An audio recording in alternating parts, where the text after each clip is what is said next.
Mr. Trump, is Michael Cohen a liar? Are you going to testify? I have a gag order as to that first question. As you know, they've taken away my constitutional rights, so I'm not allowed to answer that question.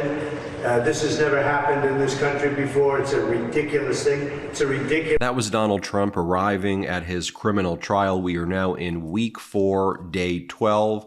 Donald Trump falsely stating there that he's not allowed to discuss whether or not he will testify at his criminal trial based on the gag order. That is 100% false. But what is 100% true is Donald Trump is precluded from attacking or threatening the jury. He did that previously. There was a contempt hearing that was held last week. Justice Muran has just found Donald Trump in contempt for the 10th time and put Donald Trump on notice that any future violations will be met with immediate incarceration.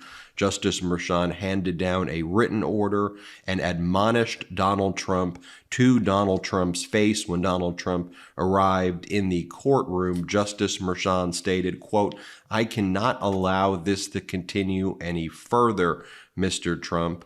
This is the last time I am telling you this. Going forward, this court will consider a jail sanction." Donald Trump had previously made yet another statement about the jury, whining and saying how unfair the jury is and that the jury's 95% Democrat, which is a false statement, but threatening the jury, threatening witnesses, threatening court staff, threatening family members of court staff, threatening other lawyers in the prosecutions team other than Alvin Bragg, all violations of the gag order. You'll recall that there was a prior order that was issued by Justice Muran finding Donald Trump in contempt for 9 separate violations of the gag order. This would be the 10th violation of the gag order, and Justice Muran made it clear that 10 is too much. Next time it's incarceration for you. You see it right here in Justice Muran's order saying that defendant Donald Trump is hereby put on notice that if appropriate and warranted, future violations of its lawful orders will be punishable by incarceration. Here's the written order that was issued moments ago by Justice Muran. Let's just take a look at the written order right here. It talks about how, turning to the statements that are referenced in the prosecutor's exhibits, the court finds that the people have established the elements of criminal contempt beyond a reasonable doubt. This court's expanded order is lawful and unambiguous. Defendant violated the order by making public statements about the jury and how it was selected.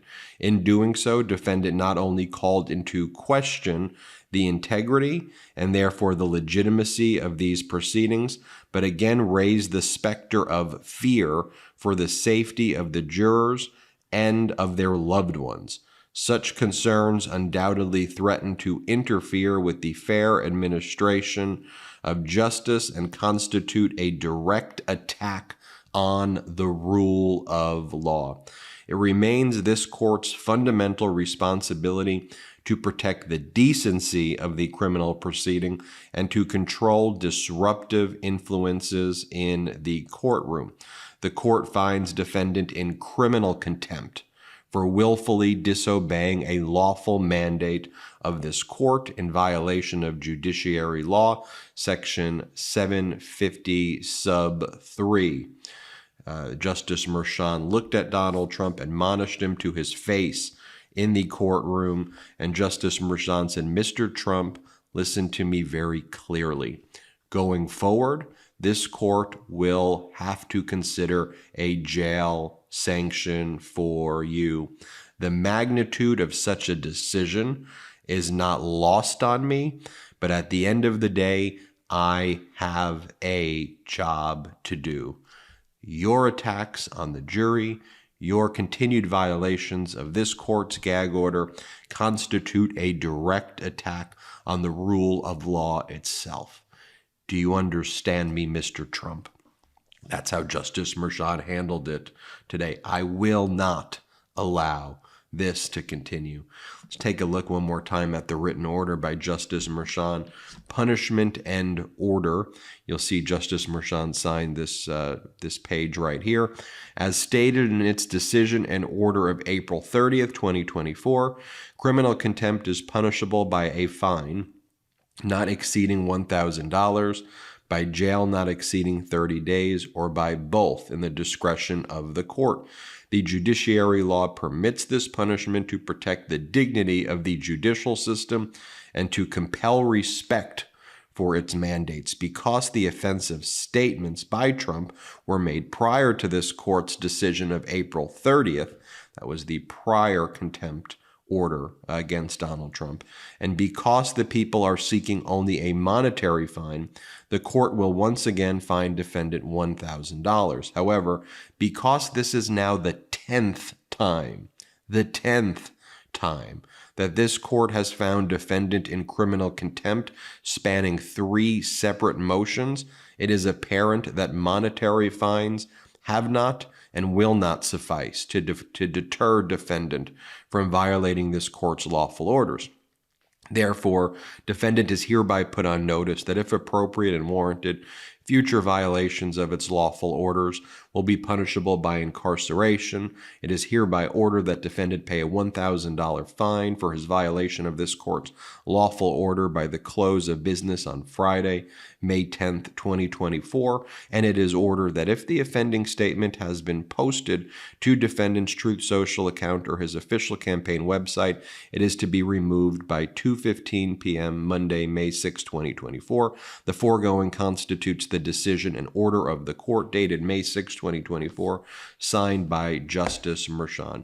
Justice Muran actually deliberated over 4 potential additional gag order violations, but only found Donald Trump's statements about the jury to constitute criminal contempt beyond a reasonable doubt, which is the standard that Justice Muran had to find. There were other statements that the district attorney's office brought to Justice Muran's attention that related to Michael Cohen. Ultimately, I think the judge ruled because Cohen had referred to Donald Trump as von Schützenpants. That was one of the arguments that Donald Trump's lawyers made to Justice Muran. Look, Cohen had been calling Donald Trump von Schützenpants. Donald Trump was responding to that, which I don't really think Trump was, but Justice Muran said, look, I won't find beyond a reasonable doubt that Trump potentially responding to von Schützenpants is a gag order violation. I will find when Donald Trump made a statement about the jury that was a violation of the gag order, a clear, unambiguous violation of the gag order. It's worth noting that it was MidasTouch.com and our editorial team that actually broke the story about Donald Trump's statements about the jury during an interview he was giving with, I believe, certain right-wing media. And that's ultimately the statement where Donald Trump was found in violation of the gag order. So hat tip to our team right there at MidasTouch.com. By the way, if you want to support their efforts, go to patreon.com/MidasTouch. That editorial team does some great work and they're continuing to grow. Also, as Donald Trump entered the courtroom earlier today, not only was he falsely saying that he can't talk about whether or not he can testify. That's, again, 100% false. He's allowed to talk about that. The gag order doesn't prevent him from that. And as I mentioned, the gag order certainly does not prevent Donald Trump from testifying at trial. He has an absolute constitutional right to testify at trial. Donald Trump also brought that stack of papers with him that he brings. He has someone follow him with a portable printer and then print what the person thinks are favorable articles for him. And then he writes on these articles with his Sharpie what he likes about the articles from right-wing media. And then he started whining about how unfair the witnesses are and that it's unfair that these witnesses are testifying against him. Here, listen to this. Absolutely no case. It's a political hoax. It's election interference. Anything they can do. And even the witnesses they want to bring up, they have nothing to do with the case. This is a ridiculous situation. Not fair, but we will fight. Thank you.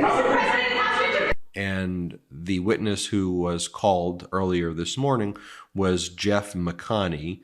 As the jury arrived, as Adam Klasfeld reports, all rise, the jury is entering. the people call Jeffrey McConney. And of course, you may know that name. Jeffrey McConney is the Trump Organization's former controller. He was a civil fraud co-defendant with Donald Trump. He had actually testified in the prior criminal case against the Trump Organization, where the Trump Organization was found guilty of numerous felonies for tax-related crimes in Manhattan. And McConney was a key witness for the district attorney's office in that case. So there you have it. Donald Trump held in contempt for the 10th time. We'll keep you updated as we learn more here on the Midas Touch Network. Thank you so much for watching. Keep you updated. Keep checking back in for more breaking news. Love this video? Make sure you stay up to date on the latest breaking news and all things Midas by signing up to the Midas Touch newsletter at MidasTouch.com/newsletter.